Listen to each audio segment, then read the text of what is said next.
देखो triple C O level और ADCA चाहे जो भी कोर्स हो, इसमें थोड़ा बहुत जो है थ्योरी पोर्शन के बारे में भी आता है, जिसमें आपको कंप्यूटर के बारे में, उसमें लगने वाले पेरिफेरल्स के बारे में। पेरिफेरल्स का मतलब होता है परिधि संबंधी, वो उपकरण जो बाहर से लगाए जाते हैं उनके बारे में, मेमोरी के बारे में, या उसकी हिस्ट्री भी थोड़ी बहुत पूछी जा सकती है 1 नंबर 2 नंबर में, या ओ लेवल वगैरह में तो लिखने को भी आता है। ट्रिपल सी में लिखने को नहीं आता, ऑब्जेक्टिव और ट्रू फॉल्स होते हैं, लेकिन उसमें भी थोड़ी बहुत जो है थ्योरी पूछी जा सकती है। समझ में चीज़। आज की डेट में देखा जाए तो अगर सारे काम भी कंप्यूटर से होते हैं, जन्म कुंडली भी किसी को बनानी है तो भी हम लोग कंप्यूटर का इस्तेमाल करते हैं। समझ में चीज़। तो लगभग आज की डेट में अगर देखा जाए तो कंप्यूटर सबसे इम्पोर्टेंट चीज़ है। तो सवाल ये उठता है कि कंप्यूटर है क्या। ठीक, तो कंप्यूटर की अगर हम बात करें, ठीक, जिसको आप नाम दे सकते हो, ठीक, अभी हम इसको सारा डिटेल समझा दे रहे हैं, फिर आप स्क्रॉल करके ऊपर से नीचे तक इसको नोट कर लोगे। ठीक है, अभी पहले सिर्फ इसको समझना है। ठीक, तो अगर हम बात करें कंप्यूटर की तो यहाँ पे ठीक सबसे पहली चीज़ आती है इंट्रोडक्शन ऑफ कंप्यूटर। ठीक, introduction of introduction of computer कि कंप्यूटर होता क्या है। तो यहाँ पे जो कंप्यूटर की प्रोफेशनल डेफिनेशन दी जाती है उसमें कहा जाता है, ठीक है, कि computer is an electronic device, यानी कंप्यूटर क्या है, एक इलेक्ट्रॉनिक डिवाइस है यूज्ड इन ठीक सेवरल फील्ड्स, ठीक, टू सॉल्व डिफरेंट प्रॉब्लम्स, जहाँ से हम अलग अलग तरह की प्रॉब्लम्स को सॉल्व कर सकते हैं। ठीक, प्रॉब्लम्स इजली, तो आसानी से सॉल्व कर सकते हैं, एंड विद 100% एक्यूरेसी, यानी 100% शुद्धता के साथ। समझने की चीज़, ये बेनिफिट हमें किससे मिलता है, कंप्यूटर से। एक तो ये हमारे काम को जल्दी करता है, और दूसरी चीज़ एक्यूरेसी के भी चांसेस जो हैं बहुत ज़्यादा रहते हैं। ठीक, इसके बाद सवाल ये उठता है हम कहाँ कहाँ इसे यूज़ करते हैं, वेयर वी यूज़ कंप्यूटर। तो आज की डेट में अगर देखा जाए तो सबसे ज़्यादा यूज और हमारे उम्र के हिसाब से यूज एजुकेशन में है। अब जब से लॉकडाउन हुआ तब से तो एजुकेशन में इसका और रोल है। ऑनलाइन क्लासेस हैं, बिना मोबाइल या कंप्यूटर के आप कर नहीं सकते। मोबाइल भी एक कंप्यूटर का एग्जाम्पल है। इसके अलावा भी बहुत सारे हमारे पास प्लेटफॉर्म हैं। ठीक, तो ऑनलाइन क्लासेस ये तो मान लो लॉकडाउन की देन हो गई। इसके अलावा भी हमारे पास कई प्लेटफॉर्म हैं, गूगल, ठीक, एंड यूट्यूब। अगर हमें कोई चीज़ प्रैक्टिकली समझना देखना है तो हम यूट्यूब पे देख सकते हैं। बहुत सारी चीज़ों के चैनल बने हुए हैं, है ना। सब्जी बनाने से लेके कंप्यूटर बनाने तक के वीडियो आपको मिलेंगे। इसके अलावा अगर हमें थ्योरी पढ़नी है, कोई बुक स्टडी करनी है, तो हम गूगल से फ्री ऑफ कॉस्ट उसको पढ़ सकते हैं, ऑनलाइन क्लासेस कर सकते हैं। तो इस तरह अगर देखा जाए तो कंप्यूटर काफ़ी इम्पोर्टेंट है। इसके लिए ज़रूरी नहीं आपके पास कंप्यूटर हो, मोबाइल भी कंप्यूटर का एक एग्जाम्पल है। अगर आपके पास मोबाइल है तो मोबाइल पे भी आप यूट्यूब से जो प्रॉब्लम आपको हो रही है उसका वीडियो सर्च करके बड़ी आसानी से देख सकते हैं। समझ में चीज़, मोर प्रैक्टिस मोर नॉलेज। पहले क्या होता था, हम टीचर डिपेंडेंट रहते थे, पता चला टीचर को भी वो चीज़ नहीं मालूम, ठीक, तो डाउट क्रिएट रहता था। आज की डेट में हमको किसी पे डिपेंड रहने की ज़रूरत नहीं। जब जो चीज़ हमें सीखना हो, मोबाइल में भी गूगल का ऐप रहता है, या कंप्यूटर में भी हम गूगल खोल के जिस टॉपिक पे चाहें डाटा बड़ी आसानी से देख सकते हैं। ठीक, ट्रेवल में भी कंप्यूटर का बहुत अच्छा यूज है। ठीक, ट्रेवल में जुड़े कई चीज़ें होती हैं। ठीक, सबसे बड़ी चीज़ अपने यहाँ आजकल तो ट्रेन चली नहीं रही है, नहीं तो होती है ट्रेन स्टेटस पता करना, क्योंकि ये कभी टाइम से नहीं चलती। ठीक, ऑनलाइन टिकट बुकिंग, ये तो आप किसी का भी बुक कर सकते हो, चाहे वो आपका रेलवे का हो, एयर टिकट हो, जो भी हो। समझ में चीज़, ऑनलाइन आप टिकट बुकिंग कर सकते हो। ठीक, प्लेस विजिटिंग, घर बैठे ही देख सकते हो कि हम जहाँ जा रहे हैं घूमने लायक जगह कौन कौन सी है। ठीक, तो मोबाइल में हम भी इसके ऐप डाउनलोड कर सकते हैं, वेयर इज़ माई ट्रेन वगैरह वगैरह। NTES, national train enquiry system, ये गवर्नमेंट का ऐप है। आप ठीक, NTES national train enquiry system आप खोल सकते हैं। ठीक, या आप इसका मोबाइल में ऐप डाउनलोड कर सकते हैं। ऐप डाउनलोड करने के बाद इनका पेज खुल जाएगा, spot your train, live station, train between station, है ना, जो मन करे आप यहाँ से देख सकते हैं। ठीक, तो स्पॉट योर ट्रेन इस समय अगर डालोगे तो लगभग सब कैंसिल ही दिखाएगा, है ना। लाइव स्टेशन में यहाँ कुछ हद तक देखा जा सकता है, क्योंकि कुछ ट्रेनें चल रही हैं कि हमें जैसे लखनऊ से ठीक है दिल्ली जाना है, तो कोई ट्रेन चल रही है या नहीं चल रही है, तो हम लखनऊ से दिल्ली कितने घंटे में देखना, 4 घंटा, 8 घंटे, 6 घंटा, 8 घंटा, मैक्सिमम 8 घंटे। तो 8 घंटे के अंदर अगर कोई भी ट्रेन लखनऊ से दिल्ली जाने वाली होगी अभी से, तो उसकी लिस्ट आपको दिखा देगा। इस समय कोई ट्रेन नहीं है 8 घंटे के अंदर जो दिल्ली जा रही है। समझ में चीज़, नो रिकॉर्ड फाउंड, है ना। तो ये इसलिए नहीं दिखा रहा क्योंकि ट्रेन चल ही नहीं रही। अगर चल रही होती ना, तो 8 घंटे में कम से कम 80 ट्रेनें आ जाती जो लखनऊ से दिल्ली जा रही हैं। ट्रेन बिटवीन स्टेशन, इससे हम ये देख सकते हैं कि फैजाबाद से ठीक दिल्ली के बीच कितनी ट्रेनें हैं और कितने कितने बजे हैं।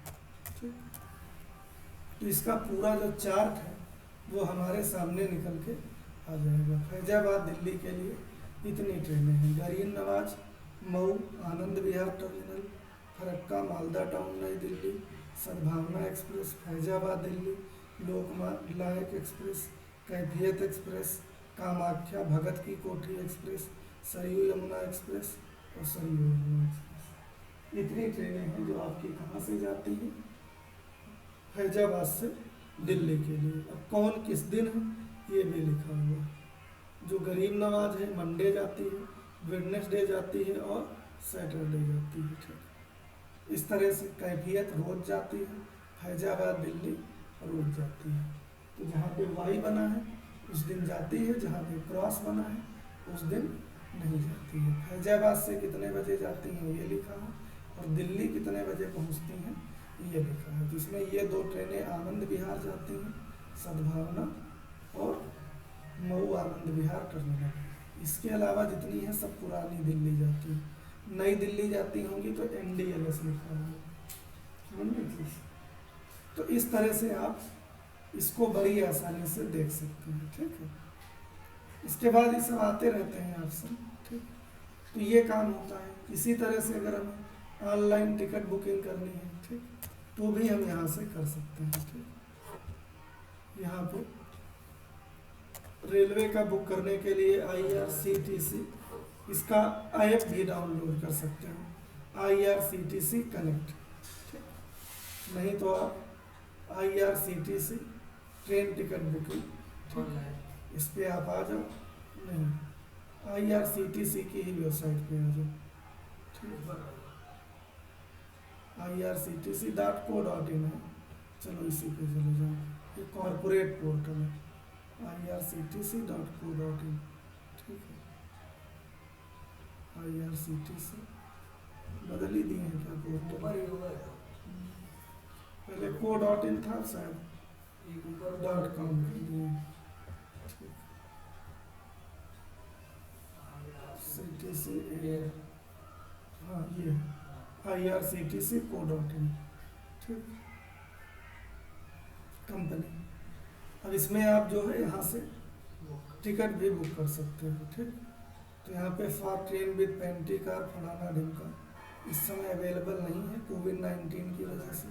चलो हम खाना घर से लेके जाएंगे, कोई दिक्कत की बात नहीं। ठीक, तो इसे आपको पढ़ लेना, फिर नीचे आपको ओके कर देना है। ठीक, इसके बाद अगर आपकी आईडी बनी है तो आप यहाँ से लॉगिन करना है। ठीक, लॉगिन करने के बाद ये पेज खुलेगा, अभी खुल रहा है। ठीक, कोविड-19 का ऐड हटा दो। ठीक, लॉगिन करना है, फिर आओ। कितना ऐड करेंगे रेलवे वाले। तो यहाँ पे तुम्हें अपना यूजर आईडी डालना है जो कि हमारा पड़ा हुआ है, पासवर्ड डालना है ये भी पड़ा हुआ है, आई एम नॉट रोबोट इस पर टिक करना है। तो इसमें तुमसे पूछ ही रहा है ट्रैफिक लाइट के चित्र चुनो जिनमें ट्रैफिक लाइट आ रही थी, इसमें आ रही, इसमें आ रही, इसमें आ रही, इसमें आ रही, और किसी में तो ट्रैफिक लाइट आ नहीं रही, नहीं आ रही ना, वेरीफाई कर दो। ठीक, तो उसने चेक कर लिया कि तुम रोबोट नहीं। अब अगर तुम्हारी आईडी बनी है तो तुम डायरेक्ट यहाँ से साइन इन कर सकते हो। अगर तुम्हारी आईडी नहीं बनी है तो तुमको यहाँ से क्या करना पड़ेगा, पहले रजिस्टर। तो रजिस्टर करना भी हम बाद में बताएंगे। ठीक, इस तरह से आप इसको साइन इन कर सकते हो। ठीक, तुम्हारा पोर्टल खुल गया। पता कैसे चलेगा, फिर यहाँ पे जाओगे तुम्हारा नाम लिख के आएगा जो कि हमारा नाम लिख के, हाँ, सुनील शुक्ला। वैसे तो ट्रेन इस समय कोई बुक ही नहीं होगी क्योंकि ट्रेन चली नहीं रही है, लेकिन देख लो कुछ आ रही है लखनऊ से। ठीक, दिल्ली किस डेट में चाहिए तो आप डेट ले लो। ठीक, इसके बाद नीचे आओ, वैसे तो हमें कहीं जाना है नहीं, फाइन ट्रेन पे टिक करेंगे तो ये बताएगा कितनी ट्रेनें आ रही हैं।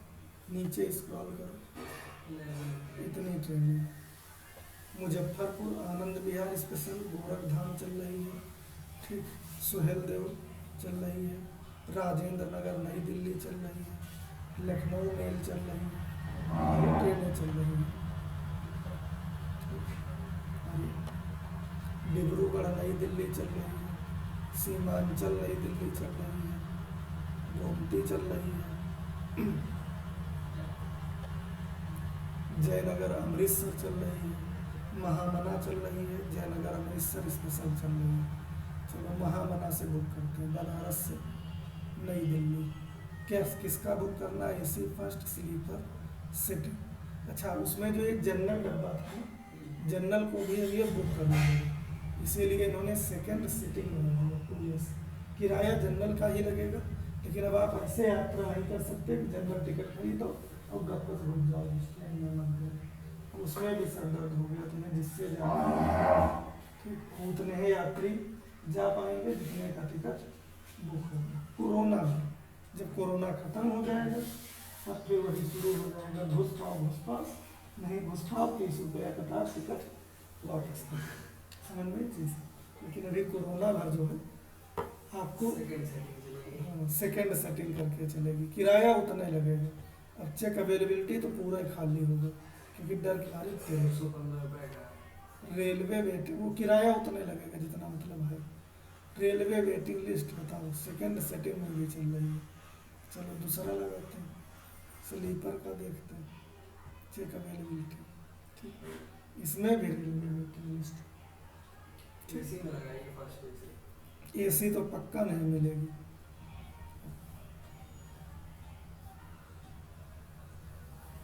सब में वेटिंग पता कैसे चलेगा? एसी वन में खाली एसी वन में एक सीट खाली 29 तारीख है। लेकिन एसी वन का किराया भी बहुत ज़्यादा होगा ना। मैं अपने गंतव्य राज्य द्वारा जारी स्वास्थ्य सलाहकार को पढ़ा हूँ, मैं स्वीकार करता हूँ, पालन करूँगा, आई एग्री।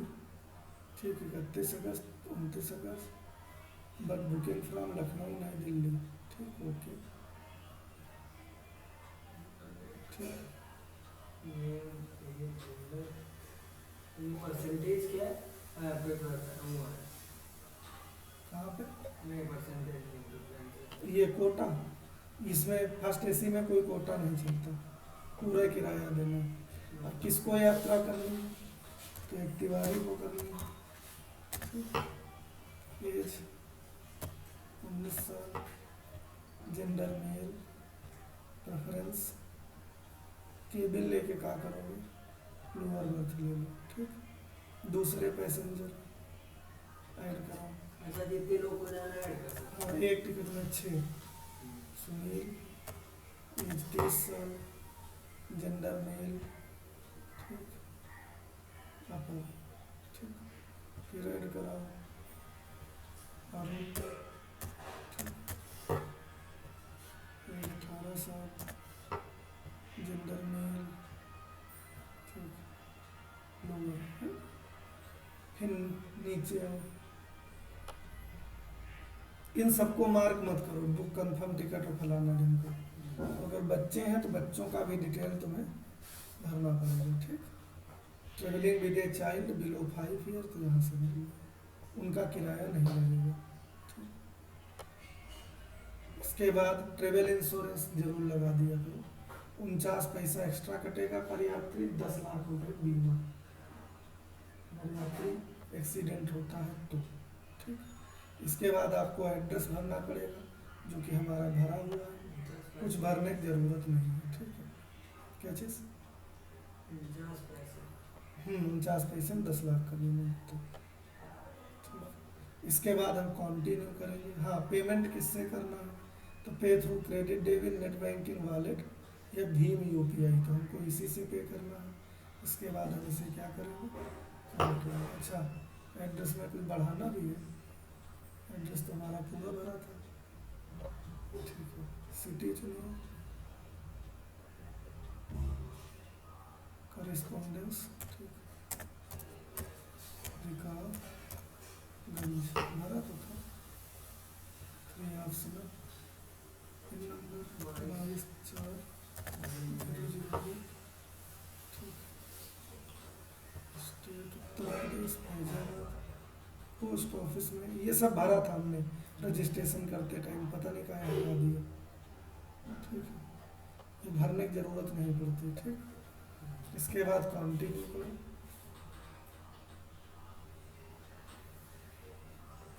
अभी किराया बताएगा 6,000 रुपये कहाँ होता है?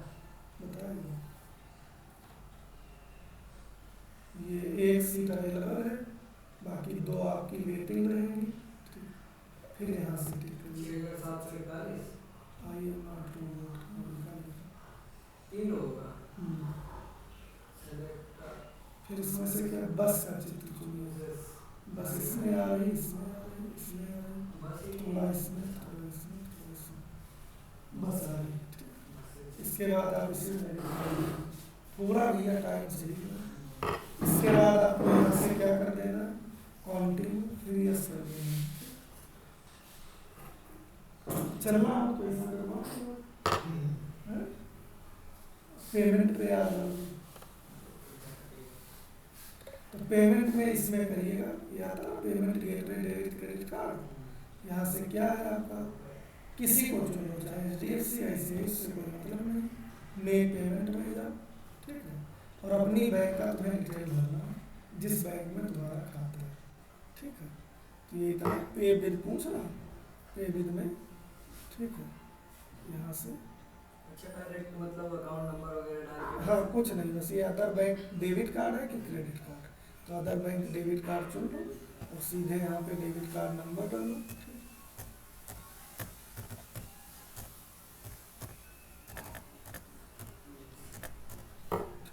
नाम डालो,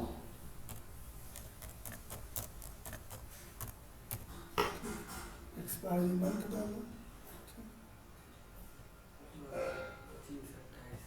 जो भी है, CVV, ये कार्ड में पीछे 3 डिजिट का कोड लिखा होता है, ये डालना है आपको, कैप्चर डालना है, कैप्चा डालना है, ठीक। Capital Y F, 5 capital W, capital F, 8 और इसके बाद पे कर देना, ठीक।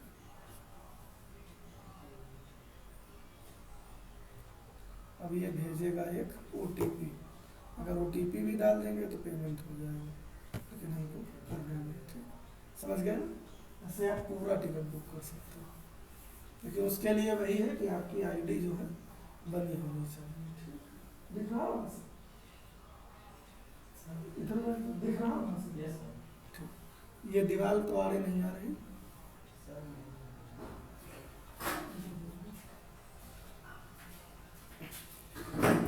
समझ गया ना हमारी बात? तो ये हमने थोड़ा ये बताया कि कंप्यूटर की अगर हम बात करें तो कंप्यूटर आज की डेट में एक इलेक्ट्रॉनिक डिवाइस है और लगभग सब जगह यूज होती है, जिससे हम किसी को आसानी से और 100% एक्यूरेसी के साथ कर सकें। वेयर वी यूज कंप्यूटर, तो education, online class, Google, online class करना हो, गूगल से कुछ सर्च करना हो, यूट्यूब, तो कुछ भी अगर पढ़ना हो तो ये चीज़ें हमारी मदद करती हैं। ट्रेवल में हम ट्रेन स्टेटस चेक कर सकते हैं, इसके लिए आप ऐप भी डाल सकते हो, वेयर इज माई ट्रेन, ठीक है, वगैरह वगैरह। टिकट बुकिंग कर सकते हो, टिकट बुकिंग के लिए आप IRCTC कनेक्ट भी ऐप डाउनलोड कर सकते हो, प्लेस विजिटिंग जहाँ जाना है, ठीक। इसके बाद जाग्राफिकल एनालिसिस,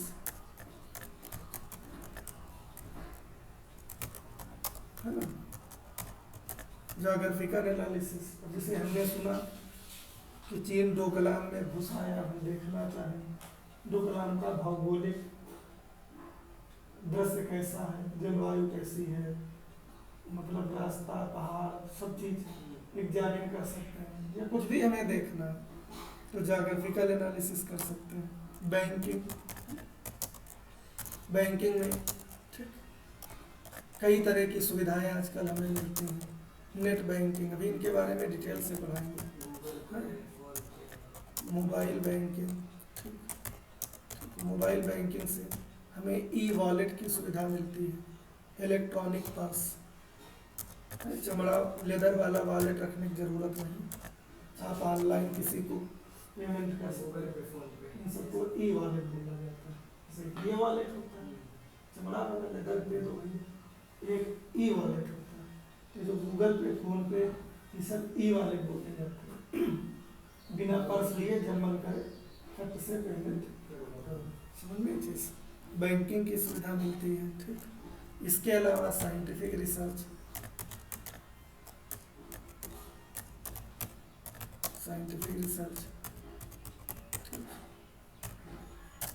ये तो खैर बड़ा टास्क हो गया, अगर इस लायक हुए। कॉरपोरेट बिजनेस में, बिजनेस काम के लिए कई सारे ऐप मिलते हैं, जिसमें अकाउंटिंग का काम करना हो, एंड टैक्स, सारे काम जो है आजकल ऑनलाइन हो गए। अकाउंटिंग भी हम कंप्यूटर से बड़ी आसानी से प्रिपेयर कर सकते हैं, तो कॉरपोरेट में भी इसका यूज़ कर सकते हैं। इंटरटेनमेंट, मूवी देखना हो, गाना सुनना हो, कॉमेडी शो देखना हो, लाइव स्ट्रीमिंग देखनी हो, है ना, तो एयरटेल का एक्स स्ट्रीम, जियो का जियो टीवी, दुनिया भर के ऐप आते हैं जिससे हम लोग जिनका इस्तेमाल कर सकते हैं, ठीक। तो इस तरह से अगर देखा जाए तो कंप्यूटर जो है कई फील्डों में यूज होता है, जिससे हम किसी भी काम को बड़ी आसानी से निपटा सकते हैं, समझ में चीज़। एक सवाल यहाँ पे ये भी उठता है कि कंप्यूटर उपजा कहाँ से, आया कहाँ से, तो यहाँ पे एक चीज़ और आती है, हिस्ट्री ऑफ कंप्यूटर। तो देखो दुनिया में जितनी भी चीज़ें हैं वो सब धीरे धीरे मानव सभ्यता के साथ विकसित हुई। जैसे जैसे इंसान सहूरदार होता गया, उसको अलग अलग समस्याएं सामने आई, उन समस्याओं के समाधान के लिए उसने अलग अलग संसाधन बनाए। भाई कुर्सी क्यों बनाई गई, जरूरत थी। फैन क्यों बनाया गया, आवश्यकता थी। आवश्यकता ही आविष्कार की जन्म दी, अगर आवश्यकता न होती तो हम आविष्कार नहीं करते। कंप्यूटर बनाने की आवश्यकता क्या थी, गणना को शुद्धता के साथ करना। भाई गणना हमारी बड़ी बड़ी कैलकुलेशंस आसानी से कम समय में और सही तरीके से की जा सके, इसके लिए किसका निर्माण किया गया, कंप्यूटर का। ये भी कोई घंटे 2 घंटे बनने वाली चीज़ नहीं है, हजारों साल लगे और इसके भी कई लेवल हुए। अगर हम इतिहास के पन्नों को खंगालें, ठीक है, तो इस सोच का बीज ईसा मसीह के जन्म के तकरीबन 600 साल पहले ही पड़ गया था। मतलब ईसा मसीह के जन्म के 600 साल पहले ये सोच पनपने लगी थी कि गणना में शुद्धता लाने के लिए संसाधनों का इस्तेमाल किया जाए, क्योंकि इंसान मक्कार है। मान लो हमने कोई चीज़ आपसे पूछी, आप हमसे सीनियर हैं, आपको नहीं आती है, तो आप धर्म संकट में पड़ जाएंगे, नहीं बताएंगे तो बेइज्जती हो जाएगी। तो आप हमें गलत बता सकते हैं, लेकिन कंप्यूटर कभी गलत नहीं बताएगा, वो सीधे बता देगा नो रिकॉर्ड फाउंड, लेकिन गलत नहीं बताएगा। तो ये पहले से ही सोच पनपने लगी कि क्यों ना हम इसमें संसाधनों का इस्तेमाल करें, क्योंकि इंसानों का इस्तेमाल करना बेहतर नहीं है। ठीक, और गणना की उम्मीदें तभी से शुरू हो गई थी जब से इंसान ने लेन देन शुरू किया, क्योंकि जब लेन देन शुरू किया तो उसमें लालच पैदा हुआ, लालच पैदा हुआ तो उसको तकलीफ हुई कि हमें थोड़ा गेहूं दे के हमारी पूरी भैंस ले ली, नहीं समझे, तो उसने गणना करने पे मजबूर होना पड़ा कि गेहूं सस्ता है और भैंस महंगी है, तो गणना कैसे की जाए, समझ में चीज। अब गणना करने के लिए अंकों का ज्ञान होना जरूरी है।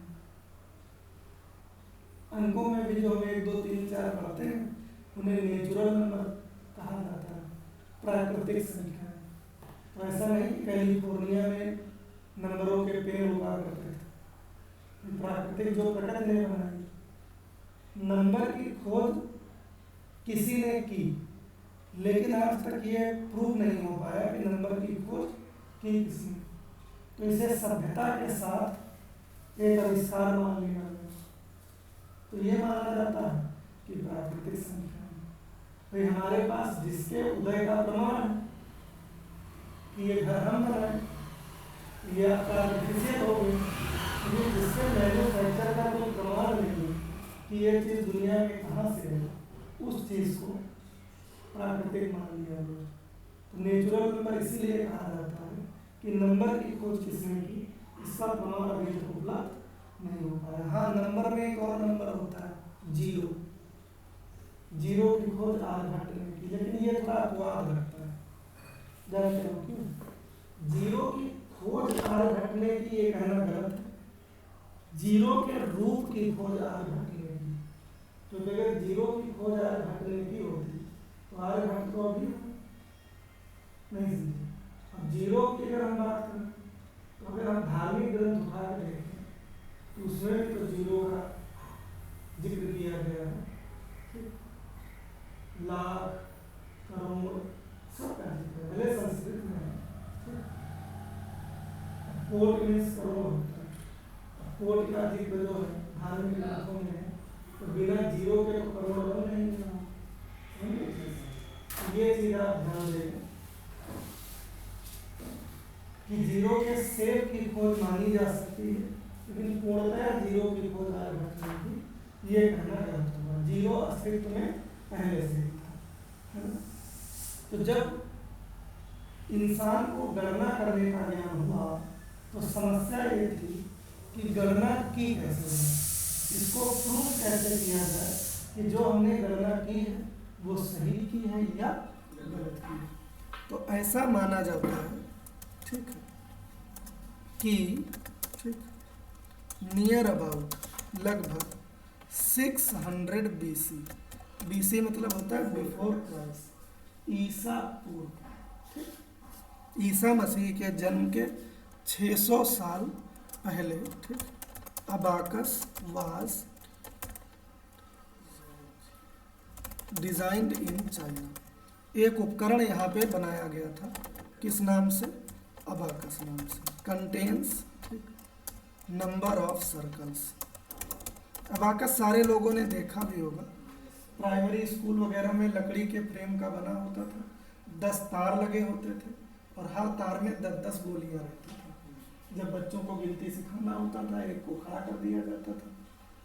तो उस शुद्धता को कैसे चेक करता था, अगर हम 1 से 10 तक सही सही गिनते तो सारे सर्कल एक तरफ से दूसरी तरफ हो जाते, और अगर हम जरा सा भी गलत गिनते तो या तो एक आध सर्कल घट जाता या फिर एक आध सर्कल बढ़ जाता। अगर घट जाता तो गलत और बढ़ जाता गलत। तो गलत। हमारी बात समझ पाए?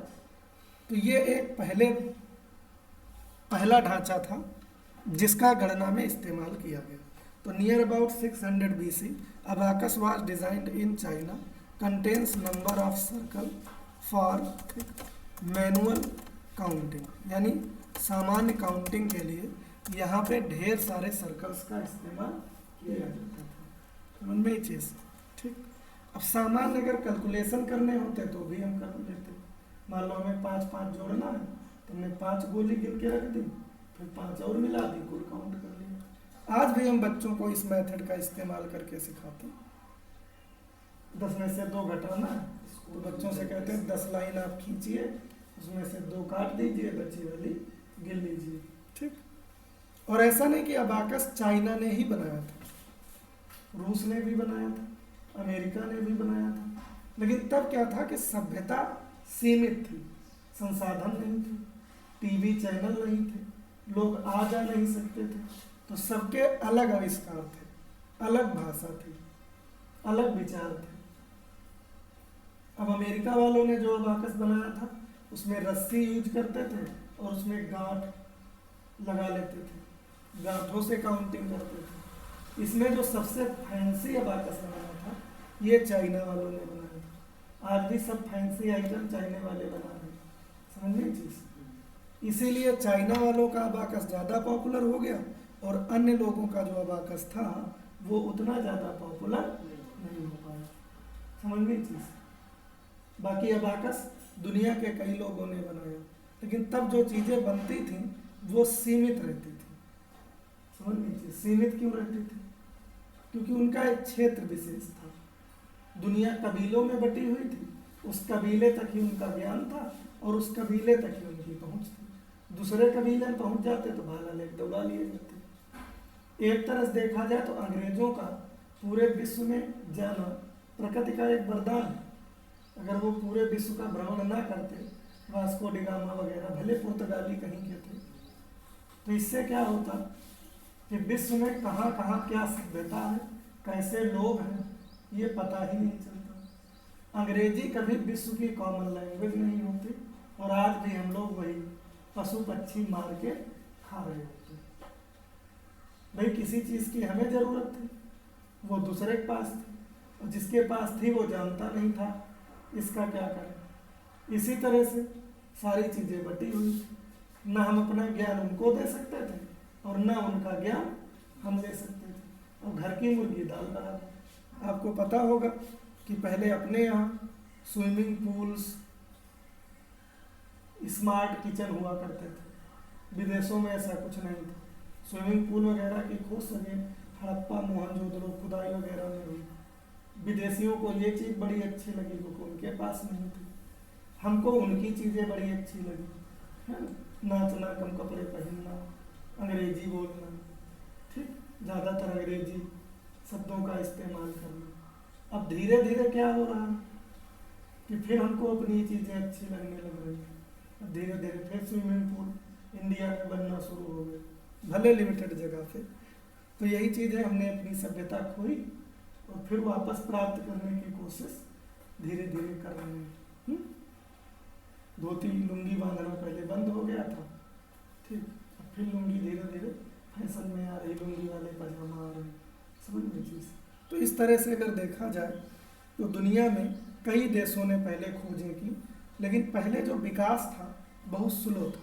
स्लो का कारण यही था कि सभ्यता जो थी बटी हुई थी और उनका ज्ञान उनके कबीले तक रहता था। अब चाइना वालों ने अबाकस बनाया, अबाकस बनने के बाद भी हजारों साल, ठीक, इंडिया वाले नहीं जान पाए कि अबाकस नामक कोई उपकरण चाइना में बना। कैसे जान पाते? कोचिंग तो चलती नहीं थी, और जाते भी तो दौड़ा लिए जाते। समझ नहीं चीज़।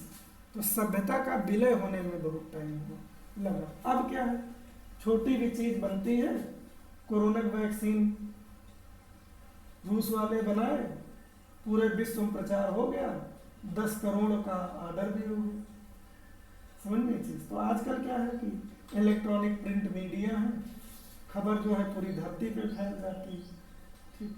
वो तो एलियन से कांटेक्ट नहीं हो पाया, नहीं तो चंद्रमा तक फैलाते हैं, ठीक।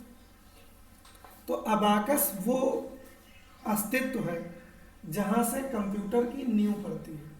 लेकिन एक चीज़ आप ध्यान दें, अबाकस को कंप्यूटर की बिरादरी में शामिल नहीं किया जाता। क्यों नहीं किया जाता, ये हम आपको बता रहे हैं। कंप्यूटर की अगर हम डेफिनेशन की बात करें तो कंप्यूटर को आप इस तरह से डिफाइन कर सकते हैं, COM, PUTER, ठीक। तो इसका जो पूरा लिखा जाता है आप इस तरह से रख सकते हैं। C फॉर आप लिख सकते हैं, ठीक, कॉमनली। O फॉर आप लिख सकते हैं ऑपरेटिंग। M फॉर आप लिख सकते हैं मशीन। P फॉर आप लिख सकते हैं, ठीक। U फॉर आप लिख सकते हैं यूज्ड। T फॉर आप लिख सकते हैं ट्रेड। E फॉर आप लिख सकते हैं एजुकेशन। और R फॉर आप लिख सकते हैं रिसर्च। अब कुछ लोग इसको कंप्यूटर की फुल फॉर्म बताते हैं, तो ये हम बता दें कि ये कंप्यूटर की फुल फॉर्म नहीं बल्कि क्वालिटी डेफिनेशन है, उसके गुणों की परिभाषा। कंप्यूटर क्या है, एक कॉमनली ऑपरेटिंग मशीन जिसका प्रायः यूज होता है कहाँ कहाँ, ट्रेड में, एजुकेशन में और रिसर्च, ठीक।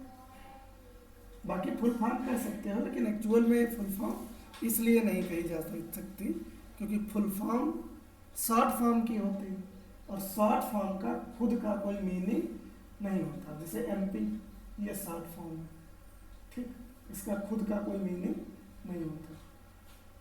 जब मेंबर ऑफ पार्लियामेंट भी हो सकता है, महता प्रसाद भी हो सकता है, मध्य प्रदेश भी हो सकता है। महता प्रसाद पांडे विधानसभा स्पीकर भी रह चुके हैं उत्तर प्रदेश के, अखिलेश सरकार में, ठीक। तो कुछ भी हो सकता है। तो फुल फॉर्म उसकी होती है जिसका शॉर्ट फॉर्म हो और शॉर्ट फॉर्म का कोई मीनिंग नहीं हो सकता। समझ गए ना हमारी बात। जबकि कंप्यूटर का मीनिंग होता है, कैसे मीनिंग होता है ये हम आपको बता दें।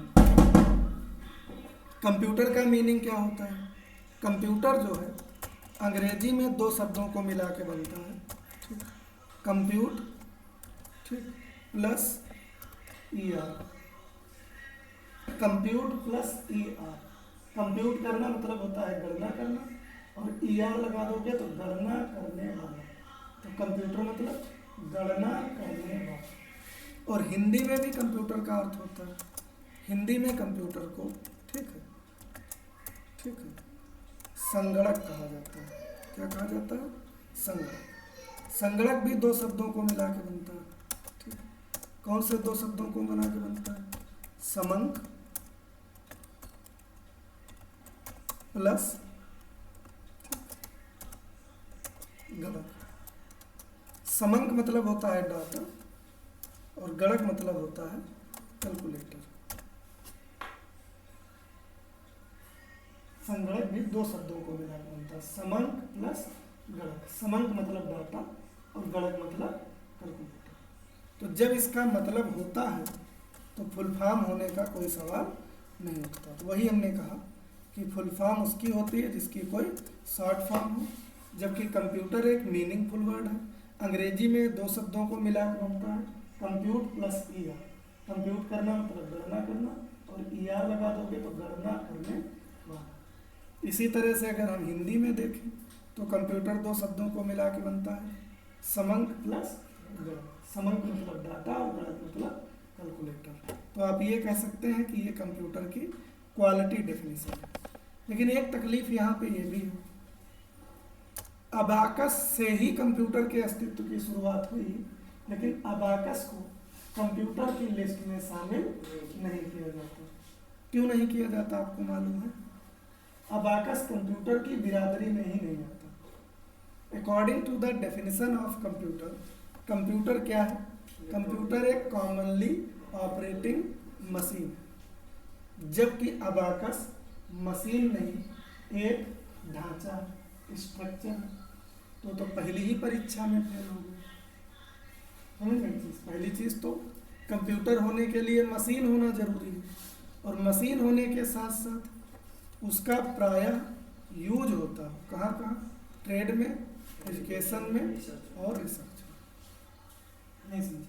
लेकिन पहले नंबर पे उसका कॉमनली ऑपरेटिंग मशीन होना जरूरी है।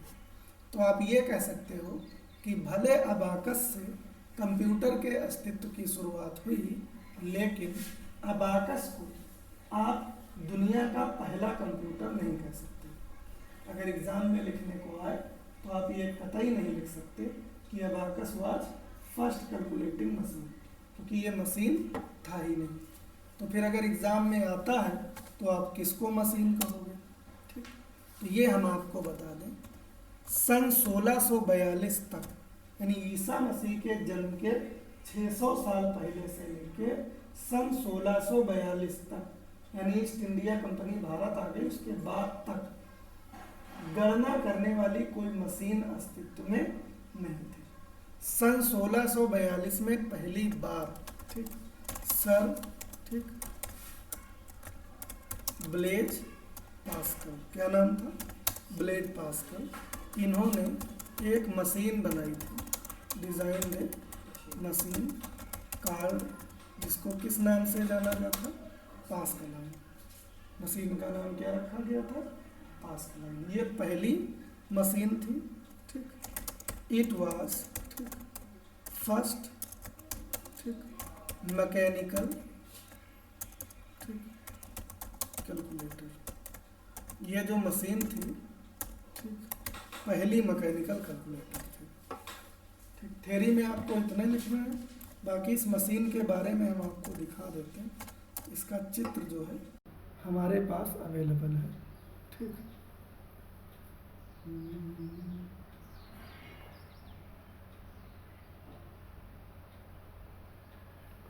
इसका चित्र जो है मेरे पास अवेलेबल था, अगर पड़ा होगा तो मैं आपको दिखाता हूँ।